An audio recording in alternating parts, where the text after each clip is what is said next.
Hi everyone, thanks for joining us on this latest episode of Now That's Significant, a market research podcast. This is your host, Michael Howard, the Head of Marketing at InfoTools. Today we're joined by Professor Michael Brereton, a leader in the global market research industry. Michael retired from Maritz Research after 11 years as its president and CEO, and subsequently joined the faculty of Michigan State University's Eli Broad Graduate School of Management. He is an executive in residence and teaches marketing strategy in the Master of Science in Market Research program. Michael continues to contribute to the commercial and academic advancement of the marketing research discipline, authoring reports and studies, working closely with groups like the Insight Association. Michael also operates a private consulting practice through which he advises firms on business strategy relating to business transformation in the marketing research industry. Thanks for joining us on the show, Michael. Thanks for inviting me. It's great to be here. You're welcome. Great name, by the way.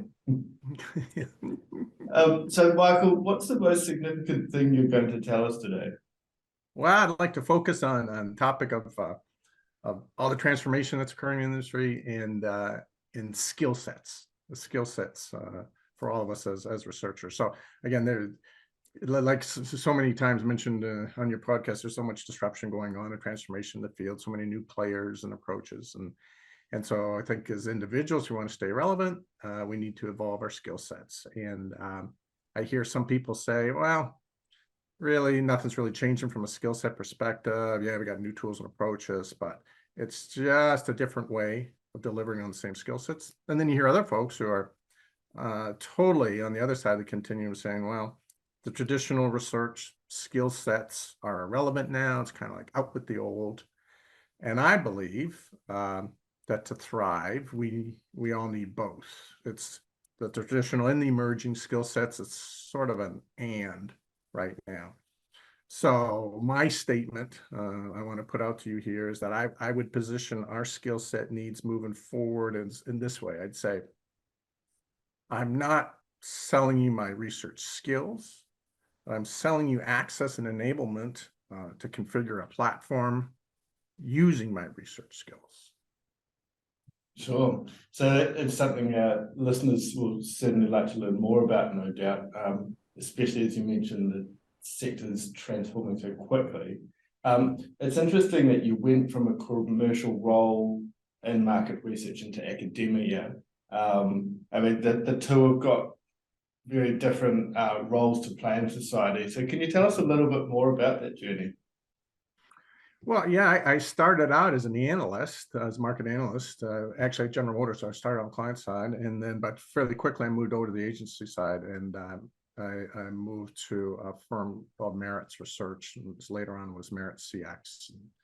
It was one of the larger full-service global research firms. We focused on customer experience in particular.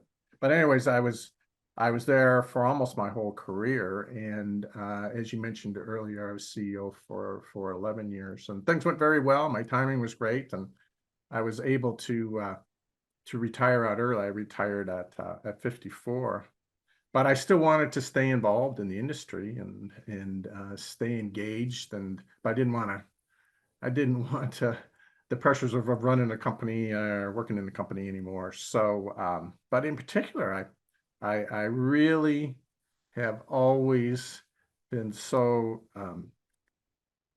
just want to stay engaged in all this transformation that's occurring, all the disruptions that's happening in our space, and that has, particularly in the last decade or so, and really trying to advance the understanding of all that and the transformation of business models around that. So I've been continuing to do that in a light way.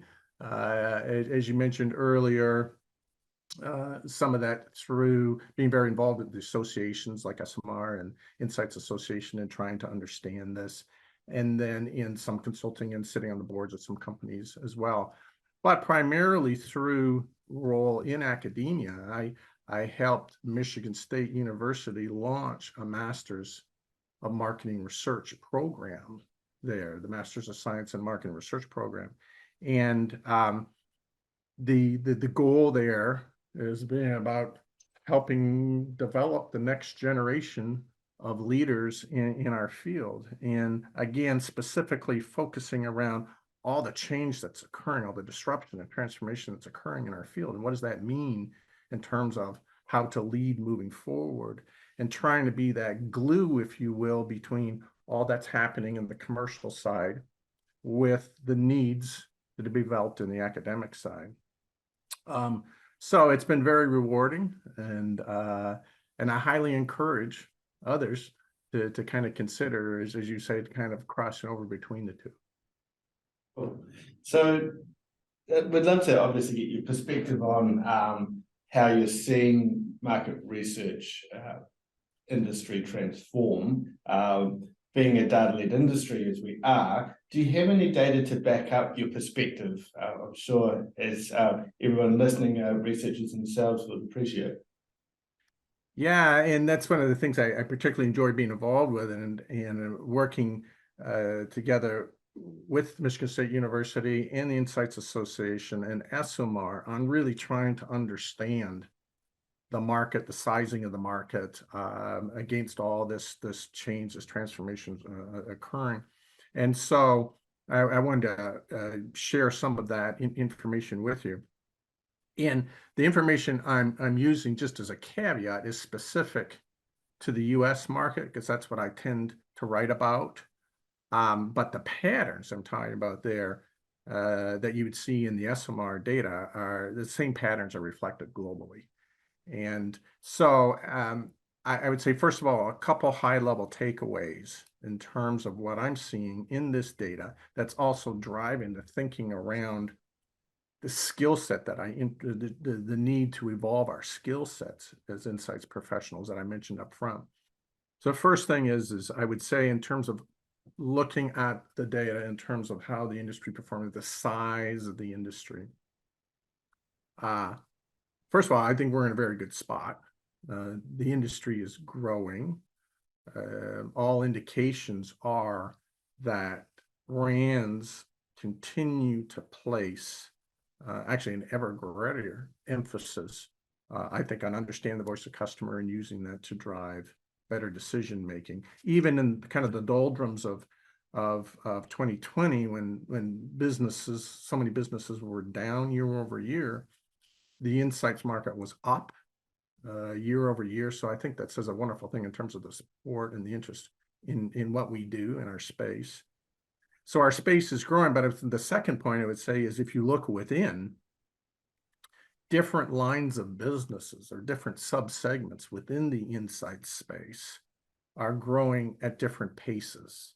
And I think that's very important to understand that, because then kind of to a third high level point I would say is, because of the differing paces of the different lines of businesses, I think there are implications on how each of us should be looking at how we're developing our skill sets, because the landscape is changing. So I would say those are kind of the high level. If I dig into that a little bit more, I mentioned that in terms of the growth overall, in particular, 2021, we completed this study here this year, looking back on 21. And 2021 was a strong year, as you know, for our industry. A lot of it was kind of a bounce back out of what didn't happen in 20. But again, in the US market, the insights and analytics market grew to about $63 billion US, which was actually a 16.6% increase over the prior year. And that compares to 5% or 5.7% increase the prior year, so 20 over 19. So that was a big jump. And some of that was catching up on what didn't happen in 20, but a lot of it was true organic growth that was occurring. That 62 billion I'm talking about refers to kind of the broad insights and analytics space. So there's good news.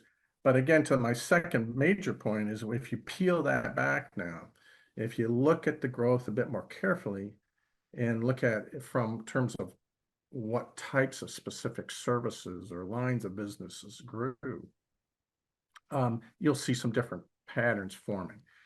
So in particular, sort of as background, whenever we've talked about, for years, we've been tracking the size of the marketing research space, and doing that for decades and decades, traditionally what we've looked at until just recently is what we refer to there is sort of the traditional full service marketing research space, what I call the established marketing research space.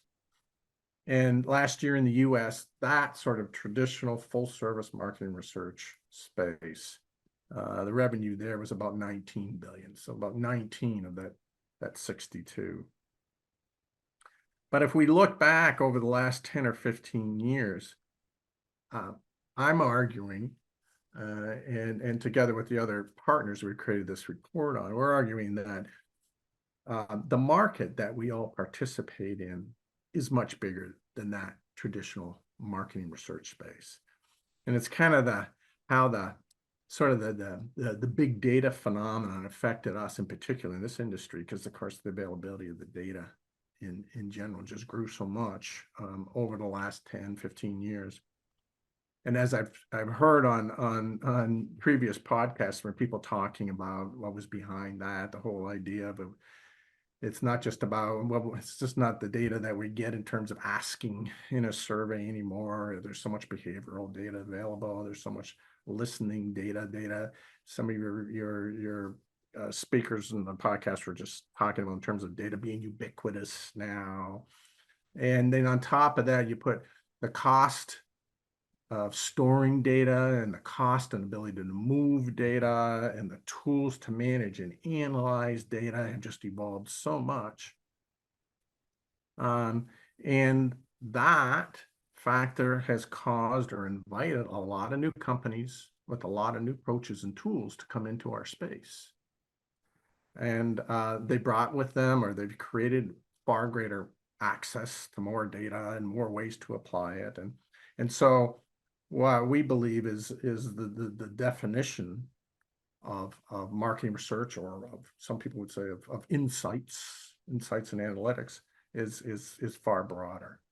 So that's how we get to that $62 billion number as opposed to the $19 billion number. This is a far broader insights and analytics space. So yes, including the traditional or the established marketing research business, but also online communities and panels and DIY platforms and EFM and all digital data analytics, all those others that are part of this expanded space. So to better understand, like true researchers, we wanted to better understand and distill this space down a little bit. So we did a segmentation of it and came out with 8 segments, and one of them is established marketing research. And actually that established marketing research segment is the largest single segment. It represents about 1/3 of this whole broadened space, but a lot of other segments are in there, what we call perhaps the emerging segments within our space. So the DIY platforms, like I mentioned, and online communities and so forth. A lot of those others, or some of those others, might be what people use the term ResTech, right, for research technology. Everybody defines that a wee bit differently, but generally they're kind of the ResTech-y kind of segments that we're talking about here that are really adding to the space. So when you start looking at those as individual subsegments within that broadened space, you see some interesting patterns. So the established marketing research, the traditional marketing research segment in the US market grew last year about 6.5%. So it grew, and that's sort of typical for if we looked over the past 20 years. But most of those ResTech-y type segments out of the 8 grew more like 30% last year. And that pattern between the two, between the more traditional versus the more ResTech-y, mirrors what we've seen in terms of proportionately as far back as we have gone. So those different rates of growth, the rate of growth for the ResTech, the emerging segments, far greater than the rate of growth for emerging. And so the result has been that the share of the overall insights market is very much shifting towards those emerging methods, those emerging segments, those emerging agencies in terms of revenue. Matter of fact, I predict that by the time we're looking at the 2023 market, what we're going to see is that the established market research segment will no longer be the largest. That the one that we're calling the digital data analytics segment, it's actually going to eclipse the traditional market research segment in terms of size, and quite a few of the others are going to kind of be knocking at the door. So I think this share movement that I just kind of went through is a reflection of the trends. It's a reflection of change and transformation that we're seeing. It's occurring in our space. And then in turn, again, back to my original premise, I think the evolving skill sets we're going to have as individuals are a reflection of that transformation in those trends. Sure. So if we just think about those skill sets, we often hear the conversation around what can those in traditional market research learn from those that are down the ResTech side of things, so the more advanced. So typically digital natives, for instance, are more comfortable in that ResTech environment. But what can those that have grown up in that ResTech environment learn or need to not forget from those that are in the traditional space? Because there's obviously a whole a history and knowledge that is so vital moving forward, and it's a shame that some of that would get lost. Well, and we are seeing what you're just saying there play out even when we're talking to the leaders of the ResTech companies. And in particular, I focused on speaking to individuals that were in leadership roles in an established market research or traditional market research, and then evolved in their career to a ResTech or a platform kind of company, and said to them, okay, you've been on both sides. What's different in terms of skill set when you're interviewing?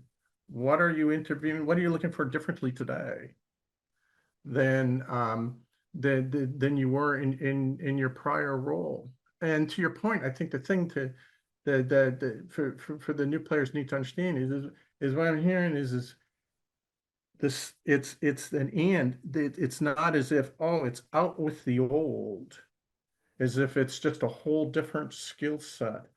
The conversation always goes to, well, they need to have those same fundamental marketing research science skills. But the difference is those aren't necessarily a differentiator in candidate 1 versus candidate 2 now. Those are given. Those are assumed. We can get into later in terms of what they're saying the differentiators are. But to directly answer your question then in terms of somebody who's now in that space, I was almost surprised to hear at the leaders saying it's a given that they're still going to have those fundamental science skills, research science skill sets that we've all been taught and that were taught for decades and decades. That has not gone away. So I guess the challenge would be to ensure that those skills are constantly evolving and improving and developing. Absolutely. Absolutely. It's not gone away at all. So if we think about what's driving the change that we're seeing in the insight space, it could almost be seen as the whole chicken and egg scenario. Is it an evolution of industry composition, the result of the trends we've been talking about for the last 10 years, or is the evolution itself actually driving these trends, or maybe something altogether different? Well, I think to the last point there in terms of something different, I think it's probably a combination of the two. I mean, I like the your chicken and egg metaphor, but it's probably some of both. Because I've gone through that and looked at, I tend to look at 6 primary trends that we're experiencing in the field. And by the way, again, saying how are those affecting the need for evolving skill sets? But when I look at those and I say, boy, is this trend because there are all these new players and approaches coming into the field? Or did those trends cause those people to come into the field? So what, you know, which way is it in terms of chicken or egg? But for instance, so the trends I would talk about is so the trend in our industry away from labor intense, costly statistical precision to what a lot of people use the term as roughly right. And I know I'm not saying that's good or bad. There's always a discussion around that, but nevertheless, that whole push towards simplicity and speed and costs is definitely a major trend we're continuing to see. Another trend away from static reporting of findings to emphasis on data mining and visualization and storytelling. Okay, is that being driven by who's coming into the field, or are they coming into the field because that was emerging as a trend to begin with? The trend away from the traditional client agency model to increasingly client direct relationship with DIY tools and so forth. Major area of emphasis. Trend away from data collection centricity to more of an emphasis on the integrating of data, on the synthesizing. I hear the word curating of data all the time. But when I started in the industry, the monetization was all around the data collection. Data was a scarce resource. And that was the business model. Of course, now that has totally changed. The idea of data are ubiquitous, and therefore the business model or the monetization is all around what you're doing with the data, the curation, the analysis, the management of that. Trending away from labor-intense project management activity to more project automation and through leveraging artificial intelligence, machine learning that I know you must hear in almost every single podcast you do. And then the last one I would say, when I tend to look at trends that are, I believe, downstream driving skill sets, trending away from kind of the operational design of discrete research methods that are done sequentially to agile, because everybody's looking at agile, or iterative, whatever you want to use there, but that whole trend as well. So again, to your chicken and egg is an analogy there.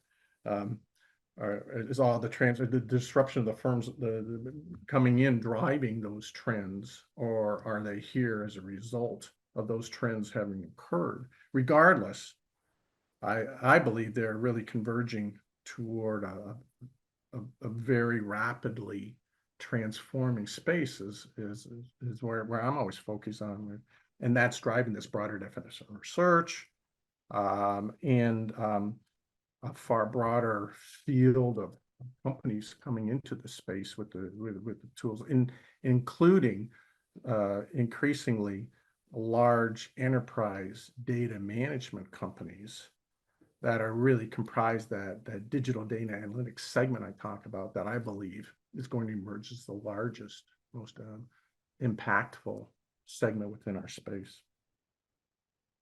Yep. So do you see any of these trends kind of rolling up into any larger themes at all? Well, I would think the theme that many of your prior broadcast folks have hit on. That's the whole idea of this democratization, what people call democratization of insights and tools that are really enabling the end decision maker, who's often not a researcher, to be very hands-on on the insights function. I know I saw a quote the other day from a gentleman. His name is Irfan Khan, and he's the chief product officer at SAP, which of course is emerging as an enormous player in our space. And I thought he kind of brought this together well. He said, the data and analytics market is evolving, and it's imperative that we provide simpler user experiences that will empower casual users to be able to make data-driven decisions independently. So I thought he boiled that down to one sentence in terms of it's about the casual users now and giving them simpler tools to do things very independently in terms of using the insights to make decisions. That has huge implications. Again, is that it is moving out in a brand organization to the end user who's probably not a researcher. So then as the researcher within the insights department at that brand or as an agency supporting them, what's your job look like? And so therefore, is it a different set of skill sets that you're going to have to bring to that job? Yeah, I mean, I think the key point that he was saying there is that casual user, because you hear so often people, the discussions we're having, I don't want to have to learn another tool. I'm sorry, I'm just way too busy. So yeah, ensuring that user experience is simple is so key. Have you had any done any research around that particular point that you're aware of, or any feedback yourself from those you're in conversation with? Yeah, I've been really focused on trying to get, and I kind of touched on that a moment ago, where I haven't really done a study on it, but as much as some one-on-ones and anecdotal and speaking with, again, I thought the best target would be folks who had been in an established marketing research, full service research company and moved over to a ResTech company or platform company and kind of said, okay, what's the differences here, and what are you looking for different skill sets now in your people, whether they're salespeople, whether they're customer or client support people, we got project management or whatever. And I have seen some patterns form in terms of the responses I've been getting, and I'll tell you, it was not what I thought I was going to hear, because I think I could best describe it in terms of the terms that are floating around that we hear in terms of when people talk about hard skills and soft skills, and I thought I would hear that it was all about the hard skills. And that is, in this ResTech environment or in this emerging offering environment, it was all going to be, well, they have to know this, and they have to have experience with this and this tool and this language and so forth. It was going to be very much kind of quantified our hard skills. And I am hearing some of that. And I mentioned an example a moment ago in terms of kind of the fundamental research sciences understanding, which I would consider to be a hard skill, and technology skills.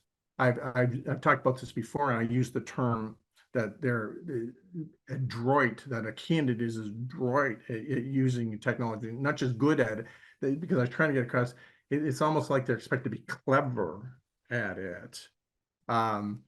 And also, I would say a hard skill is all this that we're talking about today in terms of transformation and disruption and how new companies are coming in and how those companies are different. It was assumed that They get that. They don't need to be told. They don't need to be explained. They get that. They understand all this. But again, those things like research skills and technology skills and understanding of the industry skills were, like I mentioned earlier, it was they were given. It was assumed that they were going to have. These weren't necessarily differentiators. Yeah, they assumed they were going to have that. The differentiators were the soft skills. And I hear this over and over again. And I did not expect to hear that, particularly coming from a tech company. Right? And so the soft skills I'm talking about are, I actually wrote the terms down here. Things I hear people saying over again, client empathy, one-on-one communication skills, training ability, not ability to be trained, but the ability to train. And not just before that used to be, oh yeah, someone who's going to a training role needs to have. No, everybody needs to have. If they're client facing, they need to show the ability to train. Listening for listening for needs events. To me, that's a very tech industry term, needs events. Storytelling. Oh, storytelling. How many times I hear people say storytelling. Social skills, consultative skills. I mean, so yeah, I mean, you could argue, well, yeah, we talked for decades about being consultative and yeah, social skills are always more. No, these are now the differentiators. These are top of the list skill set things that were maybe in my world anyways, they were kind of the bottom of the list things. Yeah, they were maybe there, listed there. But now these are the differentiators from candidate A to candidate B. And I've heard that enough to say, yeah, there's a trend here. This is true. This is the way it's going to be. And the more I thought about it, the more I thought, okay, this makes sense if I put it in with context of the other things we've talked about here already, in terms of that share movement within the types of companies and the types of products and offerings in the space, and within the context of those other trends that we're talking about, whether it's chicken or egg, those trends. Yeah, it makes sense that those soft skills might become so important if that translates into saying, well, what all those other things mean is it's more likely now to be a platform subscription type business model rather than the more traditional, like I grew up in terms of a one-off kind of start and stop research project business model. Or kind of akin to that, it's what I'm going to be involved with, whether I'm on the agency side, interacting with the client, or I'm at a brand dealing with my my internal stakeholder. It's more likely I'm going to be dealing with a packaged, productized research offering as opposed to creating sort of a custom bespoke deliverable. And that in either world, you've got design, you've got the research solution design. But after that, in the platform environment, it's all about configuring the platform against that, with you against that solution, as opposed to oh, I'm going off and I'm going to create a survey for you, like in the traditional model. And so therefore, in those scenarios, I can see more emphasis on the consultative upfront talent versus the back end execution talent. And it's not that goes away. It's just there's a different weighting on those, because it's more DIY or do it yourself, or it's doing it with you as opposed to doing it for you. That's a nice way to wrap that up, isn't it? So, yeah. So I guess this brings us full circle back to your earlier comments when we kicked off this discussion. Is a different skill set required to be a leader in tomorrow's field of market research? Yeah, of course the assumption there's the market's in a state of flux and will continue to be in a state of flux. And so yes, I believe it's not an either or, like some people, like I said up front in discussion, some people try to present it as out with the old, or they say, well, nothing's really changed. I think it is an and. I think we need both the traditional marketing research, science skills, if you will, plus and the ability to understand and articulate what's going on into the emerging aspects of the industry, and this emphasis on soft skills.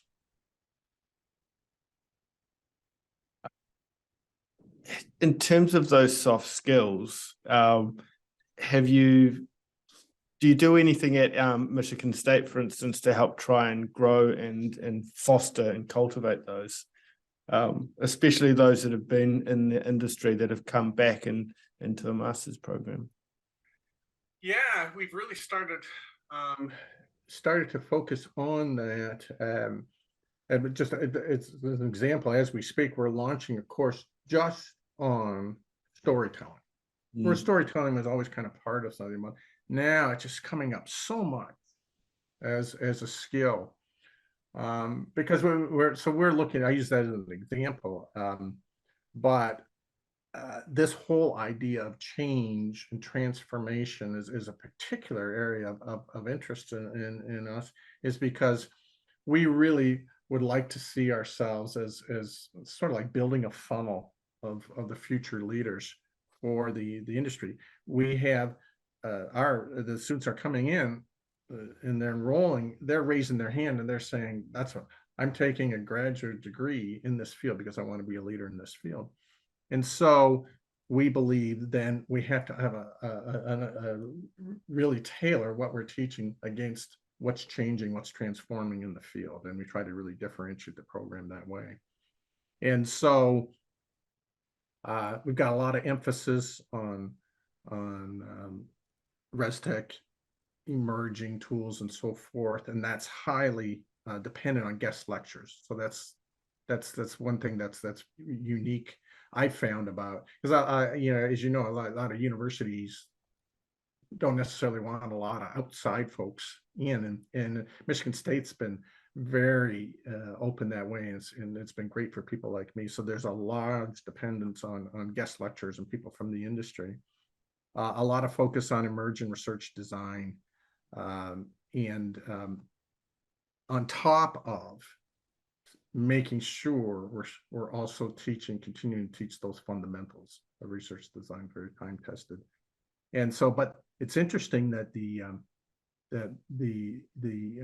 focus on emerging and requires exposing the students to so many new tools and platforms. And what we found is you can throw a lot of ideas at them, but it doesn't stick until they have hands-on, until they run it through a project or two. So a large emphasis of what we do in the program involves hands-on multiple projects on as many emerging tools and techniques as we can get at them in the period of time. And then as we talked about a minute ago, focusing on some specific courses developed against those soft skills. And I used the storytelling course as an example, just because you hear that coming up over and over again. And we never would have thought we would have a standalone course just on storytelling. So anyways, it's this mix of a lot of focus from the outside is just a great opportunity for people like me to be able to share experience from the years on the corporate side and really help prepare them to be leaders. And just as an aside, we're always looking for more people who want to come in and share their industry experience, either as guest lecturers or coming and do the odd course, or someone like me who's doing it on a full basis. So always interested to have people raise their hand and want to get involved. Nice. I know someone who might be interested, so I could reach out. So just on that whole storytelling side of things, our last episode was actually on curiosity. Yes. And yes. that was a fascinating discussion with Simon Banks, and he's got this mantra belief, if you will, that we should always be going through the world with open eyes, with traveler's eyes. So you think about when you last toured somewhere, went for a holiday, you're always looking around and taking in everything as if because you hadn't seen it before, whether it's the windows, the doors, bridges, the architecture. But we need to do that with our market research as well. We need to be examining and curious about the data, looking at it, seeing things as if it was for the first time, and that can help us make connections and create and find those insights that are hiding just below the surface. So yeah, definitely a need for that storytelling, for that digging deeper into the data. That's a really interesting thought. Yeah, and that's a great example there of a very good way to help discuss storytelling. But if you think about it, to me, that just emphasizes, in a way, how difficult it is to teach something like storytelling, because that's how you do it. It's one person's examples, one person's approach, one person's idea. It's not like teaching calculus or stats where there's a formula and there's a right and wrong answer. Here we really rely on folks like him to come in and share some thoughts and share some experiences and perhaps share some steps that they use to really develop a capability in something like storytelling. So those teaching of soft skills is a totally different challenge, and you have to view it from an academic perspective in a very different way. That's true. Okay, so if I can recap what we've talked about today, Michael, on how tomorrow's leaders in the insight space need different skills in order to serve their organizations with meaningful market and consumer intelligence. We looked at how the double-digit growth of the insights and analytics market experience in 2021, which included examining the differences between traditional processes and ResTech. Data analytics and its current trajectory, you mentioned, could be the largest aspect of our industry. The charts that you were talking to, Michael, will also be available on our show notes through YouTube in the comment section there, and also on our InfoTools blog as well. So stay tuned for those. Very fascinating, the data in those, so I'm sure you'll find them interesting. Michael, you shared 6 trends that you identified concerning the response to change that our sector's facing. We discussed how one of the overarching themes arising from these trends is the decentralization of insights.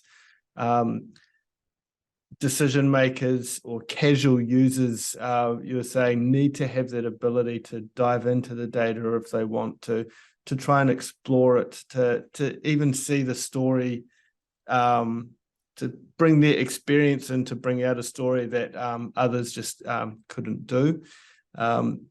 We covered the hard and soft skills that you've been seen being desirable in the industry at the moment, with a particular emphasis on the soft skills.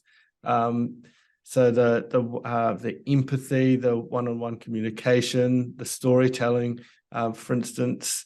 And then we talked about the different skill sets that are acquired by insights professionals, and how Michigan State University is helping its students prepare for whatever tomorrow brings. And that's students both that have just continued on to their masters from their bachelor's, their undergraduate, and also those that have come back after being while being in the commercial, in the big wide world. So I think that covers it. Were there any final words, Michael? No, you wrapped it up beautifully there. I don't know how it took me 40 minutes to get what you did there in 5. Nice. No, it's been a very fascinating discussion. So thank you very much for joining us today. You're welcome. It was my pleasure. Cheers. So thank you also to everyone who has listened. If you are interested in what we talked about today, please do check out Michigan State University. You'll be in very good hands with Professor Michael Brereton and his team. We'd really appreciate you sharing this with your peers, leaving a review on the podcast platform as well. From the team at InfoTools, thank you for listening to Now That's Significant.